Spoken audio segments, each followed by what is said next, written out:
Apa yang akan kalian pikirkan jika mendengar kata Depok? Ini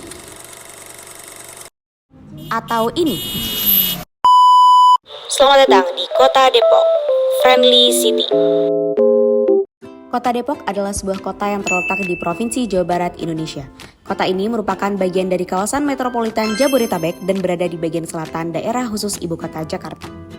Sebanyak 2,1 juta penduduk memadati wilayah Kota Depok dengan luas 199,91 km persegi.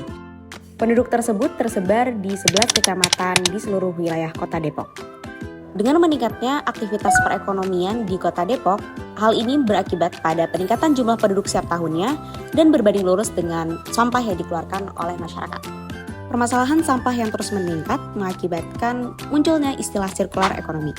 Implementasi konsep sirkular ekonomi dapat memiliki dampak positif yang signifikan terhadap pengelolaan sampah di Kota Depok. Dalam menghasilkan penerapan sirkular ekonomi yang menyeluruh, maka dibutuhkan peran dari masyarakat serta institusi, baik itu pemerintah maupun non-pemerintah. Yuk kita lihat perspektif dari pemerintah dalam penerapan sirkular ekonomi di Kota Depok. Jadi DLHK itu sendiri kepanjangannya adalah Dinas Lingkungan Hidup dan Kebersihan. Tanggung jawabnya secara garis umum ada di lingkungan hidup dan juga kebersihan. DLHK itu secara umum ada membawahi beberapa tugas dan fungsi kegiatan lewat bidang-bidang kerja seperti bidang kebersihan, kemudian ada di bidang tata lingkungan dan konservasi, kemudian ada juga di bidang pengawasan, pencegahan, dan pengendalian limbah. Itu terkait dengan limbah di lingkungan, kualitas udara, dan juga regulasi izin lingkungan di industri. Secara umum untuk pengelolaan sampah di Kota Depok itu kita hampir sama dengan kota-kota besar lainnya. Kita punya unit pengolahan, hanya kalau di beberapa kota disebutnya TPS 3R, ini kita disebutnya UPS, unit pengolahan sampah khusus untuk pengelolaan sampah organik. Dan itu setahu saya untuk skala kota hanya ada di Kota Depok. Kemudian untuk sistem pengelolaan sampah non-organiknya, sampah kering, kita menggunakan dan mengadopsi sistem bank sampah. Jadi kita berdayakan masyarakat membentuk komunitas swadaya masyarakat berbentuk bank sampah untuk mengelola sampah non-organiknya sendiri. Sampah residu nanti akan kita kelola di TPA yang ada di daerah Cipayung. Memang untuk pelaksana kegiatan ekonomi sirkular di masyarakat itu banyak dilakukan oleh komunitas bank sampah. Untuk itu kita DLH Kota Depok memberikan kegiatan pembinaan dan pelatihan untuk komunitas bank sampah. Kalau dari sisi eksternal tentu saja sih dari masyarakat untuk mau menjalankan upaya pengelolaan sampah yang baik itu memang belum sepenuhnya masyarakat mau terlibat. Jadi ketika kita bicara tentang sampah, dari sampah itu mau kita manfaatkan untuk menuju ke ekonomi sirkular, tentu saja dasarnya dari pengelolaan sampah itu masyarakat harus tahu tentang pemilahan sampah, sehingga para pelaku usaha ekonomi sirkular itu ketika sampah sudah terpilah bisa dengan mudah mendapatkan bahan bakunya gitu. Ketika kesadaran masyarakat untuk mengelola sampah dengan baik, seminimal-minimalnya dengan memilah sampah belum berjalan, maka akan sulit bagi pelaku ekonomi untuk bisa mendapatkan bahan dasarnya untuk mereka melaksanakan. Dan itu yang menjadi tugas kita dari dinas dan juga masyarakat semuanya untuk terus meningkatkan kesadaran untuk mau menjaga kebersihan, yang terutama bisa memilah sampah dengan benar.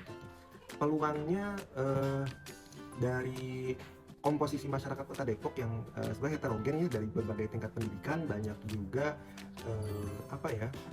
para pakar peneliti lingkungan yang ada di Kota Depok. Tentunya Kota Depok juga terkenal sebagai kota akademis ya, ada beberapa perguruan tinggi. Peluang-peluang untuk inovasi pemanfaatan sampah dengan memanfaatkan teknologi itu terbuka. Tentunya mungkin bisa berkolaborasi dengan lembaga pendidikan dan juga dengan teknologi pengolahan sampah terkini yang sudah ada, sehingga bisa efektif dalam pengelolaan dan pengolahan sampah, sehingga bisa berjalan ekonomi sirkulernya. Memang kita melalui pimpinan saat ini, wali kota dan wakil wali kota itu punya program, jadi satu RW itu kalau bisa minimal ada satu bank sampah. Tujuan daripada program ini satu sebetulnya itu untuk utamanya pasti mengurangi timbulan sampah, tapi itu juga bisa untuk memberdayakan masyarakat dengan mengelola sampah sebagai salah satu sumber daya mereka yang bisa dihasilkan seperti itu. Jadi setiap tahunnya kita laksanakan dengan target ada 1 RW untuk masing-masing kelurahan itu yang membentuk bank sampahnya seperti itu. Dan kita dengan adanya kegiatan tersebut, mendorong pembentukan tersebut, pastinya juga kita ada tanggung jawab untuk melakukan pembinaan, untuk melakukan pelatihan, dan juga ada bantuan sarana dan prasarana yang bisa kita berikan untuk mendukung kegiatan dari bank sampah itu. Agar apa? Ya tentunya untuk peningkatan ekonomi sirkuler yang dijalankan oleh bank sampah itu bisa berjalan optimal. Jadi untuk pengalaman sih banyak ya. Jadi waktu kunjungan ke bank sampah itu seru sih, karena pernah itu saya datang ke bank sampah, disambutnya tuh kayak apa ya, kayak ada kondangan, pokoknya kayak jadi manten gitu, terus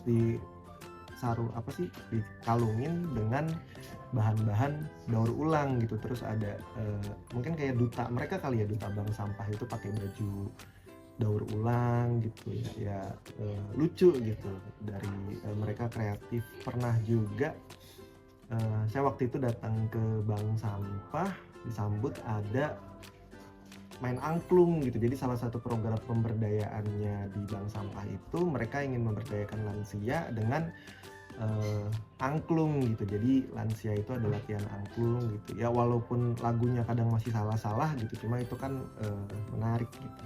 Banyak menginspirasi sih kalau di bank sampah, terutama karena niat mereka didasarkan pada keinginan mereka buat membersihkan atau membuat lingkungan mereka bersih sih, hanya itu aja gitu. Karena kalau kita ngomongin ekonomi, sebetulnya lebih menjadi faktor nomor sekian sih dari pembentukan bank sampah itu. Tentu kita harus peduli terhadap lingkungan, sampah jangan dibakar, jangan dibuang sembarangan. Ingat bahwa sampah itu memiliki nilai. Ketika kita tahu nilai dari sampah, maka tentunya kita juga akan mendapatkan nilai dari sampah itu sendiri yang akan bermanfaat juga buat kita. Sampah adalah tanggung jawab kita bersama. Sampahku, tanggung jawabku. Kalau kita menjaga alam, maka alam akan menjaga kita.